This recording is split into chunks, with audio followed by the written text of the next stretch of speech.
Hey guys, this is Manu. ಹೆಂಗಿದ್ದೀರಾ ಎಲ್ಲರೂ? ಬಾಡಿದು BMI ತೆಗ್ಸಕ್ಕೆ ಹೋಗ್ತಾ ಇದ್ದೀನಿ. ಏನೇನೋ ಚೇಂಜಸ್ ಮಾಡೋಣ ಅಂತ ಅಂದ್ಕೊಂಡಿದ್ದೀನಿ. ಫಸ್ಟ್ ಆಫ್ ಆಲ್, ಈ ರಿಪೋರ್ಟಿಂದ ನಿಂಗೆ ಖುಷಿ ಇದೆಯಾ ಅಂದರೆ ಅಸ್ಲಿ ನಂಗೆ ಖುಷಿ ಇಲ್ಲ. Hey guys, this is Manu. ಹೆಂಗಿದ್ದೀರಾ ಎಲ್ಲರೂ? ವಿಡಿಯೋ ತಮ್ಮನೇಲಿ ನೋಡ್ರೆ ಗೊತ್ತಾಗ್ಬಿಟ್ಟಿರುತ್ತೆ ಏದ್ರ ಬಗ್ಗೆ ಮಾತಾಡ್ತಾ ಇದ್ದೀವಿ ಅಂತ. ಫಸ್ಟ್ ಆಫ್ ಆಲ್, ಈ ಹೊಸ ಲುಕ್ ಇದೆ, ಹೆಂಗಿದೆ ಅಂತ ಕಮೆಂಟ್ ಮಾಡಿ. ಚೆನ್ನಾಗಿದ್ರು ಚೆನ್ನಾಗಿಲ್ಲ ಅಂದರು ಹೆಂಗಿದೆ ಅಂತ ಕಮೆಂಟ್ ಮಾಡಿ. ಹೊಸ ಲುಕ್ಕು ಕಂಪ್ಲೀಟಾಗಿ ಲುಕ್ನ ಚೇಂಜ್ ಮಾಡಿದ್ದೀನಿ. ನಮ್ಮಲ್ಲೂ ಒಂದು ಸ್ವಲ್ಪ ಚೇಂಜ್ ಇರಲಿ ಅಂತ. ವಿಡಿಯೋ ಒಳಗಡೆ ಬಂದರೆ ನಾನು ಇನ್ನೂ ಈಗ ಎದ್ದೆ, ಅಂದರೆ ಎದ್ದಿದ ತಕ್ಷಣ ತಲೆಗೆ ಎಣ್ಣೆ ಹಾಕ್ಕೊಂಡೆ ವಿಡಿಯೋ ಸ್ಟಾರ್ಟ್ ಮಾಡ್ತಾ ಇದ್ದೀನಿ. ಮ್ಯಾಟರ್ ಏನಂದರೆ, ಬಾಡಿದು BMI ತೆಗ್ಸಕ್ಕೆ ಹೋಗ್ತಾ ಇದ್ದೀನಿ. ಅಂದರೆ ಫಸ್ಟ್ ಟೈಮ್ ತೆಗೆಸ್ತಾ ಇರೋದು. ಏನಕ್ಕೆ ಅಂದರೆ ಸ್ವಲ್ಪ ಡಯಟಲ್ಲಿ ಆ್ಯಂಡ್ ಏನೇನೋ ಚೇಂಜಸ್ ಮಾಡೋಣ ಅಂತ ಅಂದ್ಕೊಂಡಿದ್ದೀನಿ. ನೀವು ಪ್ರೀವಿಯಸ್ ವೀಡಿಯೋ ನೋಡಿದ್ರೆ ನಾನು ಆಲ್ರೆಡಿ ಡಯಟ್ ಬಿಟ್ಬಿಟ್ಟಿದ್ದೀನಿ ಅಂತ ನಿಮಗೂ ಗೊತ್ತು. ಬಟ್ ಇವಾಗ ಮತ್ತೆ ಒಂದು ಸ್ವಲ್ಪ ಡಯಟ್ನ ಸ್ಟಾರ್ಟ್ ಮಾಡೋಣ. ಬಟ್ ಅದಕ್ಕಿಂತ ಮುಂಚೆ ಬಾಡಿದು BMI ತೆಗ್ಸೋಣ ಅಂತ ಪ್ಲ್ಯಾನಲ್ಲಿದ್ದೀನಿ. ಸೊ ನೋಡೋಣ ಹೆಂಗೆ ಬರುತ್ತೆ BMI ರಿಪೋರ್ಟು, ಅದರಲ್ಲಿ ಏನೇನಿದೆ ಎಲ್ಲ ಎಕ್ಸ್ಪ್ಲೇನ್ ಮಾಡ್ತೀನಿ. ಸೊ ಈಗ ಅದಕ್ಕೆ ಅಂತಲೇ ಎಂಟಿ ಸ್ಟಮಕಲ್ಲಿ ಹೋಗಬೇಕು, ನೀರು ಕುಡಿಬಾರ್ದು ಅಂತ ಹೇಳಿದ್ರು, ನೆನ್ನೆ ಕೇಳಿದ್ದೆ. ಸೊ ಈಗ ಅದಕ್ಕೆ ಹೋಗ್ಬಿಟ್ಟು ಚೆಕ್ ಮಾಡಿಸ್ಬಿಟ್ಟು ಬರೋದು. ಅದಕ್ಕಿಂತ ಮುಂಚೆ ಬಾಡಿದು ಫಸ್ಟು ವೆಯ್ಟ್ ಚೆಕ್ ಮಾಡಬೇಕು.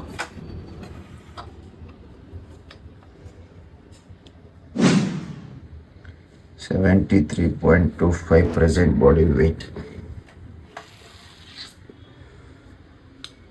ಜಾಸ್ತಿ ಏನು ಗೇನ್ ಆಗಿಲ್ಲ.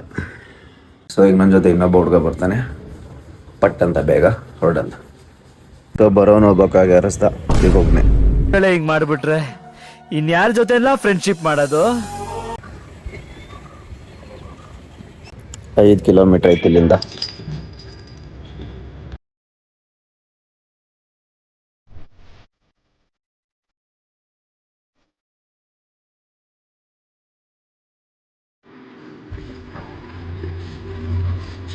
ಮಾತಾಡೋಣ. So guys, welcome back. So ಅಲ್ಲಿಂದ ಬಂದು ಕೆಲಸಕ್ಕೆ ರೆಡಿ ಆಗುತ್ತೆ, ಟೈಮ್ ಆಗ್ಬಿಟ್ಟಿದೆ. ಈಗ ನಾಷ್ಟ ಮಾಡಿಕೊಂಡು ಸೀದಾ ಕೆಲ್ಸಕ್ಕೆ ಹೋಗೋದು. ಅದಾದಮೇಲೆ ಬಂದು ಆ ರಿಪೋರ್ಟ್ ಬಗ್ಗೆ ಮಾತಾಡ್ತೀನಿ. ಆ್ಯಂಡ್ ಬ್ರೇಕ್ಫಾಸ್ಟ್ಗೆ ಈಗ ಓಟ್ ಮಿಲ್ ತಗೋತಾ ಇದ್ದೀನಿ. ಹೇಳ್ದೆ ತಾನೆ ಮತ್ತೆ ಬ್ಯಾಕ್ ಟು ಡಯಟ್ ಅಂತ. ಓಟ್ ಮಿಲ್ ತಿನ್ಕೊಂಡು ಕೆಲ್ಸಕ್ಕೆ ಹೋಗಿ ಬಂದು ಆ ರಿಪೋರ್ಟ್ ಬಗ್ಗೆ ಮಾತಾಡೋಣ. So guys, welcome back. ಹೆಂಗಿದ್ದೀರಾ ಎಲ್ಲರೂ? ಬೆಳಗ್ಗೆನೇ ಕೇಳಿದೆ ಅದಾಗಲೇ ಹೆಂಗಿದ್ದೀರಾ ಅಂತ. ಸೊ ಬೆಳಗ್ಗೆ ಅರ್ಜೆಂಟಲ್ಲಿ ಎದ್ದೆ, ಓದಿ ತೆಗೆಸ್ಕೊಬಂದೆ, ಏನೂ ಮಾತಾಡೋಕ್ಕಾಗಲಿಲ್ಲ. ಸೊ ಈಗ ಕೆಲಸ ಮುಗಿಸ್ಕೊಂಡು ಬಂದೆ. ಈಗ ಒಂದು ಸ್ವಲ್ಪ ಫ್ರೀ ಆದೆ. ಬಟ್ ಊಟ ಮಾಡ್ಬೇಕು ಫಸ್ಟು. ಈಗ ಹೋಗಿ ಅಡುಗೆ ಮಾಡಿಕೊಂಡು ಊಟ ಮಾಡಿಕೊಂಡು ಸೀದಾ ಮ್ಯಾಟ್ರಿಗೆ ಬರ್ತೀನಿ. ಆ್ಯಂಡ್ ಸ್ವಲ್ಪ ಸಿನಿಮ್ಯಾಟಿಕ್ ಶೂಟ್ಸ್ನ ಕೂಡ ಆ್ಯಡ್ ಮಾಡ್ತೀನಿ ಮಧ್ಯದಲ್ಲಿ. ಅಂದರೆ ನೀವೇ ನೋಡಿ ಗೊತ್ತಾಗುತ್ತೆ ಈಗ. ಸೊ ಅದು ಹೆಂಗಿದೆ ಅಂತ ಕಮೆಂಟ್ ಮಾಡಿ. ಇಲ್ಲ ಅದರಲ್ಲಿ ಏನಾದ್ರು ಚೇಂಜಸ್ ಮಾಡಬೇಕು ಅಂದರೆ ಅದನ್ನು ಹೇಳಿ, ಮಾಡೋಣ. ಕ್ರಿಯೇಟಿವಿಟಿಯಾಗಿ ಮಾಡೋಣ.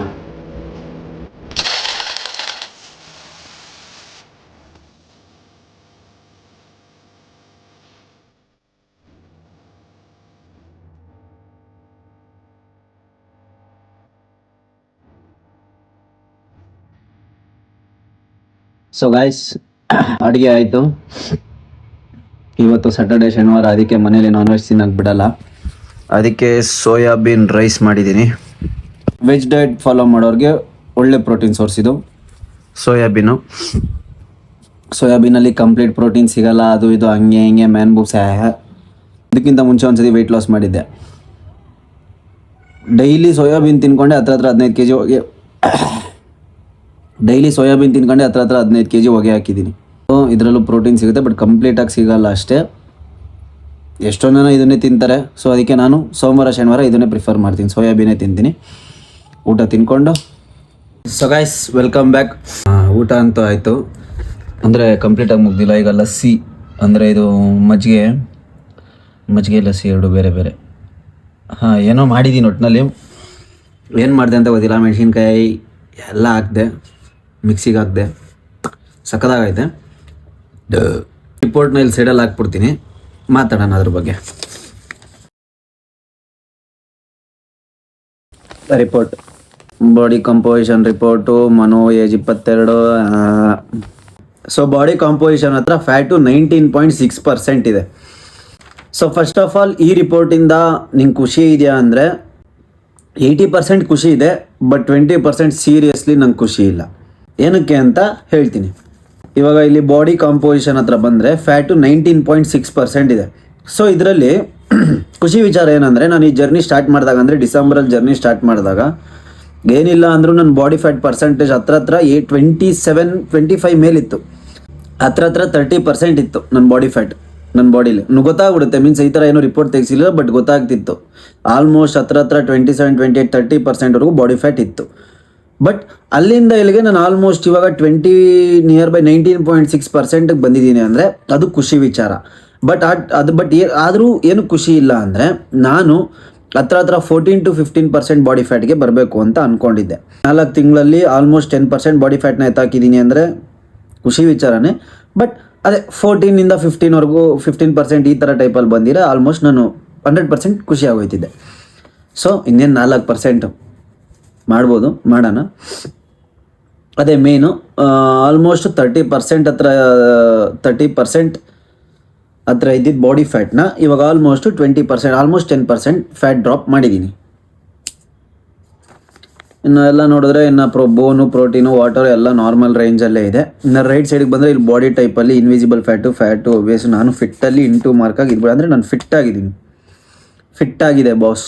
ಈ ಕಡೆ ಬೇಸಿಕ್ ಅನಾಲಿಸಿಸ್ ಬಂದರೆ weight, muscle, PBF, bone, TW, ಇನ್ನು target weight control, fat control, muscle control, ಇದೆಲ್ಲ ತಲೆ ಕೆಲಸ. ಇನ್ನು ಈ ಕಡೆ ರೈಟ್ ಸೈಡಲ್ಲಿ ಒಬೇಸಿಟಿ ಅನಾಲಿಸಿಸ್ ಅಂತ ಇದೆ. ಇಲ್ಲಿ ನೋಡಿ BMI ಗ್ರೇಡಲ್ಲಿ underweight, normal, overweight. ಅದರಲ್ಲಿ ನಾನು ನಾರ್ಮಲಲ್ಲಿ ಇದ್ದೀನಿ. ಒಬೇಸ್ಗೆ ಯಾವ ಕ್ಲಾಸ್ಗೂ ಬಂದಿಲ್ಲ ನಾನು, ಫೇಲು ನಾನು. Body fat percentage low, normal, high, ಅದರಲ್ಲೂ ನಾರ್ಮಲು. ಎಲ್ಲದರಲ್ಲೂ ನಮ್ಮದು ನಾರ್ಮಲ್ ಮಿಡಲ್ ಕ್ಲಾಸ್ ಜೀವನ.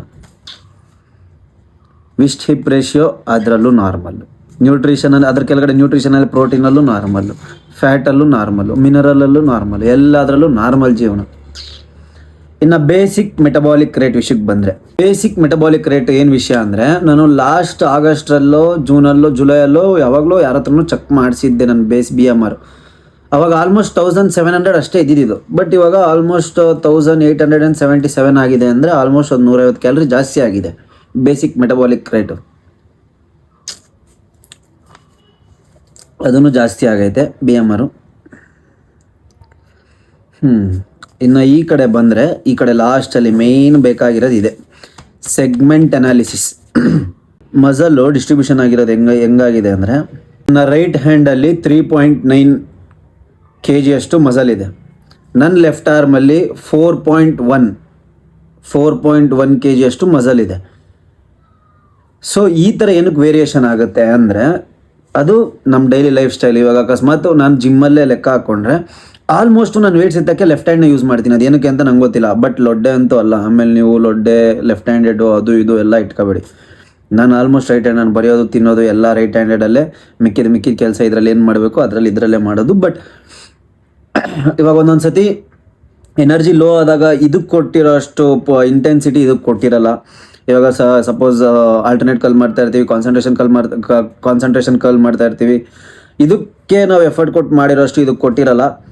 ಸೊ ಈ ಥರ ಏನಾರು ವೇರಿಯೇಷನ್ಸ್ ಆಗಿರುತ್ತೆ. ಇದಕ್ಕೆ ಸಿಂಪಲ್ ಸೊಲ್ಯೂಷನ್ ಇಷ್ಟೇ. ಇವಾಗ ಬೈ ಚಾನ್ಸ್ ನಂಗೆ ರೈಟ್ ಆರ್ಮಲ್ಲಿ ಒಂದು ಸ್ವಲ್ಪ ಕಮ್ಮಿ ಇದೆ ಅಂದರೆ ನಾನು ರೈಟ್ ಆರ್ಮ್ ಮೇಲೆ ಜಾಸ್ತಿ ಫೋಕಸ್ ಮಾಡಬೇಕಾಗತ್ತೆ ಅಷ್ಟೇ. ಮೀನ್ಸ್ ರೆಪ್ಸ್ ಜಾಸ್ತಿ ಮಾಡೋದು, ಆಲ್ಮೋಸ್ಟ್ ರೆಪ್ಸೇ ಜಾಸ್ತಿ ಮಾಡಬೇಕು. ಆ್ಯಂಡ್ ಆಲ್ಮೋಸ್ಟ್ ವೆಯ್ಟ್ಸ್ನ ಎರಡೂ ಕೈಗೆ ಬ್ಯಾಲೆನ್ಸ್ ಆಗೋ ಥರ ಕಂಟ್ರೋಲ್ ಮಾಡಬೇಕು ಅಷ್ಟೆ. ಇನ್ನು ರೈಟ್ ಲೆಗ್ಗು, ಲೆಫ್ಟ್ ಲೆಗ್ಗು ಅದು ಏನಿಲ್ಲ, 200 ಗ್ರಾಮ್ 200 ಅಷ್ಟೇ. ಅದು 9.8, ಇದು 10 ಇದೆ, ಅದೇನು ಪ್ರಾಬ್ಲಮ್ ಇಲ್ಲ.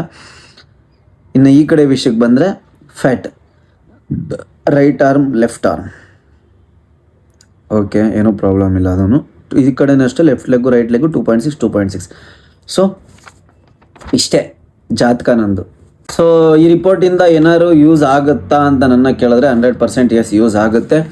ಅಂದರೆ ಇದನ್ನು ನೀವು ವಾರಕ್ಕೊಂದ್ಸತಿ, ತಿಂಗಳಿಗೊಂದ್ಸತಿ ತೆಗೆಸ್ಕೋಬೇಕಾಗಿಲ್ಲ. ಇವಾಗ ಒಂದ್ಸತಿ ತೆಗೆಸ್ಕೊಂಡಾದ್ಮೇಲೆ ನೀವು ನಿಮ್ಮ ಗೋಲ್ಸ್ ಏನೈತೆ ಅದ್ರ ಕಡೆ ಹೋಗ್ತಾ ಇರಬೇಕು. ಮೀನ್ಸ್ ಬೈ ಚಾನ್ಸ್ ನೀವು ಫ್ಯಾಟ್ ಲಾಸ್ ಮಾಡಬೇಕಾ, ಇಲ್ಲ ವೆಯ್ಟ್ ಲಾಸ್ ಮಾಡಬೇಕಾ, ಇಲ್ಲ ಮಸಲ್ಗೆ ಇಲ್ಲ ವೆಯ್ಟ್ ಗೇನ್ ಮಾಡಬೇಕಾ ನೋಡಬೇಕು. ಈಗ ನೋಡಿ, ಈಗ ಬೈ ಚಾನ್ಸ್ ನಾನು ಇವಾಗ ಅಲ್ಲಿ ಅಕಸ್ಮಾತ್ 30% ಬಾಡಿ ಫ್ಯಾಟ್ ಇದ್ದಾಗ ನಾನು 30% ಬಾಡಿ ಫ್ಯಾಟ್ ಇದ್ದಾಗ ನಾನು ಏನಾದರೂ ಈ ಥರ ಒಂದು ರಿಪೋರ್ಟ್ ತೆಗೆಸಿದ್ರೆ ಆ್ಯಂಡ್ ಇವಾಗ ಒಂದು ರಿಪೋರ್ಟ್ ತೆಗೆಸಿದ್ರೆ ನಾನು ಡಿಫ್ರೆನ್ಸ್ ತೋರಿಸ್ಬೋದಿತ್ತು. ದಟ್ ನಾನು ಅವಾಗ 30% ಬಾಡಿ ಫ್ಯಾಟ್ ಇದ್ದೆ, ಇವಾಗ 19%, ಆಲ್ಮೋಸ್ಟ್ 10% ಡ್ರಾಪ್ ಮಾಡಿದ್ದೀನಿ. ಸೊ ಅವಾಗ ನಿಮ್ಗೊಂದು ಖುಷಿ ಸಿಗ್ತಾ ಇದೆಯಾ ನಾನು ಕರೆಕ್ಟಾಗಿ ಮಾಡಿದ್ದೀನಿ ಅಂತ ಅಷ್ಟೇ. ಇವಾಗ ಮತ್ತೆ ನಾನು ಇದನ್ನು ಹಿಂಗೆ ಇಕ್ತೀನಿ. ಇದನ್ನ ಇಕ್ಕಾದ್ಮೇಲೆ ಮತ್ತೆ ಇನ್ನೊಂದು 6 ತಿಂಗಳಾದಮೇಲೆ ಮತ್ತೆ ರಿಪೋರ್ಟ್ ತೆಗೆಸ್ತೀನಿ. ರಿಪೋರ್ಟ್ ತೆಗೆದಾಗ ನನಗೆ ಈ ಫ್ಯಾಟ್ ಪರ್ಸೆಂಟ್ ಏನಿದೆ, ಈ ಫ್ಯಾಟ್ ಪರ್ಸೆಂಟಲ್ಲಿ ನನಗೆ 14ಇಂದ 15 ಬರಬೇಕು. ಬಂದರೆ ನಾನು ಕರೆಕ್ಟಾಗಿ ಮಾಡ್ದಂಗೆ. ಮೀನ್ಸ್ ಈ ಫ್ಯಾಟ್ ಇನ್ನು ಆಲ್ಮೋಸ್ಟ್ ಒಂದು 4% ಇದೆ ಅಷ್ಟೇ, 4% ಡ್ರಾಪ್ ಮಾಡಬೇಕು. ಮಾಡ್ತೀನಿ. ಇನ್ನು ಆಲ್ಮೋಸ್ಟ್ ಏನೂ ಇಲ್ಲ. ರೈಟ್ ಹ್ಯಾಂಡ್ ಮೇಲೆ ಒಂದು ಸ್ವಲ್ಪ, ರೈಟ್ ಆರ್ಮ್ ಮೇಲೆ ಒಂದು ಸ್ವಲ್ಪ ವರ್ಕ್ ಮಾಡಬೇಕು. ಅದು ಬಿಟ್ಟರೆ ನಾನು ಇವಾಗ ಈ ರಿಪೋರ್ಟಿಂದ ನಾನು ವರ್ಕ್ ಮಾಡಬೇಕಾಗಿರೋದು ಅಂದರೆ ಇವೆರಡೇ. ಒಂದು ಫ್ಯಾಟ್ ಪರ್ಸೆಂಟೇಜ್ ಇನ್ನೊಂದು 4% ಡ್ರಾಪ್ ಮಾಡಬೇಕು. ರೈಟ್ ಆರ್ಮ್ ಮೇಲೆ ಒಂದು ಸ್ವಲ್ಪ ವರ್ಕ್ ಜಾಸ್ತಿ ಮಾಡಬೇಕು ಅಷ್ಟೇ. ಕ್ಲಿಯರ್ಡ್. ಇನ್ನಿದು ಬಿಟ್ಟರೆ ಇನ್ನೇನೂ ಇಲ್ಲ. ನೀವು ಯಾರಾದರೂ ಈ ಥರ ತೆಗೆಸ್ಕೋಬೇಕು ಅಂದರೆ ತೆಗೆಸ್ಕೊಳ್ಳಿ. ಇಲ್ಲೇ ನಿಮ್ಮ ಸುತ್ತಮುತ್ತ ಯಾವ್ದಾದ್ರು ಪ್ರೀಮಿಯಂ ಜಿಮ್ ಇರಿದ್ರೆ ಅದರಲ್ಲಿ ಇರುತ್ತೆ, ಅವ್ರನ್ನ ಕಾಂಟ್ಯಾಕ್ಟ್ ಮಾಡಿ. ಒಂದು 250 to 300 ಚಾರ್ಜ್ ಮಾಡ್ತಾರೆ ಅಷ್ಟೇ. ನಿಮ್ಗೊಂದು ರೆಫರೆನ್ಸ್ ಸಿಗುತ್ತೆ. ಸುಮ್ಮನೆ ಇವಾಗ ಮಾಡ್ತಿರ್ತೀರ, ಬಟ್ ಏನಾಗ್ತಾಯಿದೆ ಏನು ಅಂತ ಏನೂ ಗೊತ್ತಿರಲ್ಲ.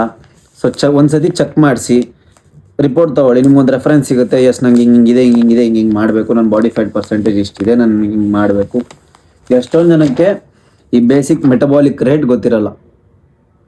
ಈ ಬೇಸಿಕ್ ಮೆಟಬಾಲಿಕ್ ರೇಟ್ ಏನಂದರೆ, ನೀನು ಬೆಳಿಗ್ಗೆಯಿಂದ ಸಂಜೆ ಗಂಟ ಸುಮ್ಮನೆ ಮಲ್ಕೊಂಡಿದ್ರು ನಿನ್ನ ಬಾಡಿಗೆ ಅಷ್ಟು ನಂಬರ್ ಆಫ್ ಕ್ಯಾಲರೀಸ್, ನಿನ್ನ ಬಾಡೀಲಿ ಅಷ್ಟು ನಂಬರ್ ಆಫ್ ಕ್ಯಾಲರೀಸ್ ಬರ್ನ್ ಆಗುತ್ತೆ. ನೀನು ಬೇಕಾದ್ರೆ ಕೋಮಾಗಿ ಹೋಗ್ಬಿಡು. ನಿಮ್ಮ ಬಾಡೀಲಿ ಫಂಕ್ಷನ್ ಆಗೋಕ್ಕೆ ಅದು ಒಂದು ಸರ್ಟೆನ್ ಕ್ಯಾಲರೀಸ್. ನೀವೇನು ತಿಂದ್ರೂ ನಿಮ್ಮ ಬಾಡಿಗೆ ಅಷ್ಟು ಡೈಲಿ ಕ್ಯಾಲರೀಸ್ ಬೇಕೇ ಬೇಕು ನಿಮ್ಮ ಬಾಡಿ ಫಂಕ್ಷನ್ ಆಗೋಕ್ಕೆ. ಆ ಥರ ಅದು basic metabolic rate. Maintenance calories ಅಂದರೆ ಇವಾಗ ನೀವು ಒಂದು ಸರ್ಟೆನ್ ವೆಯ್ಟ್ ಇರುತ್ತೆ, ಆ ವೆಯ್ಟಲ್ಲಿ ನೀವು ಒಂದೇ ಫ್ಲೋಲ್ಲಿ ಇರ್ತೀರ, ಅದು ನಿಮ್ಮ ಮೇಂಟೆನೆನ್ಸ್ ಕ್ಯಾಲರೀಸ್. ಇದು ನಿಮ್ಮ ಬಾಡಿಗೆ ನೆಸೆಸಿಟಿ ಕ್ಯಾಲರೀಸ್, ಇದು ಬೇಕೇ ಬೇಕು ಅಷ್ಟೇ.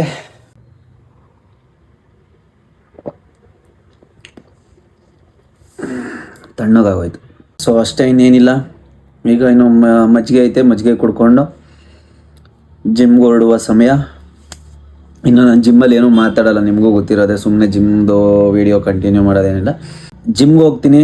ಜಿಮ್ಗೆ ಹೋಗಿ ವರ್ಕೌಟ್ ಮುಗಿಸ್ಕೊಂಬಂದು ದೇವಸ್ಥಾನಕ್ಕೆ ಹೋಗಬೇಕು. ಇವತ್ತು ಶನಿವಾರ ಬೆಳಗ್ಗೆನೇ ಆಂಜನೇಯ ಸ್ವಾಮಿ ದೇವಸ್ಥಾನಕ್ಕೆ ಹೋದೆ. ಆ್ಯಂಡ್ ಶನಿವಾರ ಈಗ ಇಸ್ಕಾನ್ಗೆ ಹೋಗಬೇಕು. ಶನಿವಾರ ಮಿಸ್ ಇಲ್ಲ. ಸೊ ಇವಾಗ ಜಿಮ್ಗೆ ಹೋಗ್ಬಿಟ್ಟು ಬಂದು ದೇವಸ್ಥಾನಕ್ಕೆ ಹೋಗೋದು. ದೇವಸ್ಥಾನದಲ್ಲಿ ಏನೂ ಮಾತಾಡೋಕ್ಕಾಗಲ್ಲ, ಜನ ಇರ್ತಾರೆ, ಭಜನೆ ನಡೀತಾ ಇರ್ತದೆ, ಫುಲ್ಲು ಡೀಪ್ ಮೋಡಲ್ಲಿ ಹೋಗ್ಬಿಟ್ಟಿರ್ತೀನಿ. ಸೊ ವಿಡಿಯೋ ಇಷ್ಟೇ. ವಿಡಿಯೋ ಇಷ್ಟ ಆಗಿದ್ರೆ ಲೈಕ್ ಮಾಡಿ. ಏನಾದ್ರು ಯೂಸ್ಫುಲ್ ಅನಿಸಿದರೆ ಲೈಕ್ ಮಾಡಿ. ನಿಮ್ಗೇನಾದ್ರು ಡೌಟ್ಸ್ ಇದ್ದರೆ ಕಮೆಂಟ್ ಮಾಡಿ. ಆ್ಯಂಡ್ ಪಕ್ಕದಲ್ಲಿ ಇನ್ಸ್ಟಾಗ್ರಾಮ್ ಪೇಜ್ ಹಾಕಿರ್ತೀನಿ, ಅಲ್ಲಿ ಫಾಲೋ ಮಾಡಿ. ಈ ವಿಡಿಯೋ ಇಷ್ಟ ಆಗಿದೆ ನಿಮಗೆ ಗೊತ್ತು. ಆ್ಯಂಡ್ ನಿಮ್ಮ ಫ್ರೆಂಡ್ಗೂ ಶೇರ್ ಮಾಡಿ, ಅವರು ನೋಡಲಿ, ಅವ್ರಿಗೂ ನಾನು ಇಷ್ಟ ಆಗಲಿ. ಚಾನಲ್ನ ಸಬ್ಸ್ಕ್ರೈಬ್ ಮಾಡ್ಕೊಂಡಿಲ್ಲ ಅಂದರೆ ಸಬ್ಸ್ಕ್ರೈಬ್ ಮಾಡ್ಕೊಳ್ಳಿ. ಸಿಗೋಣ.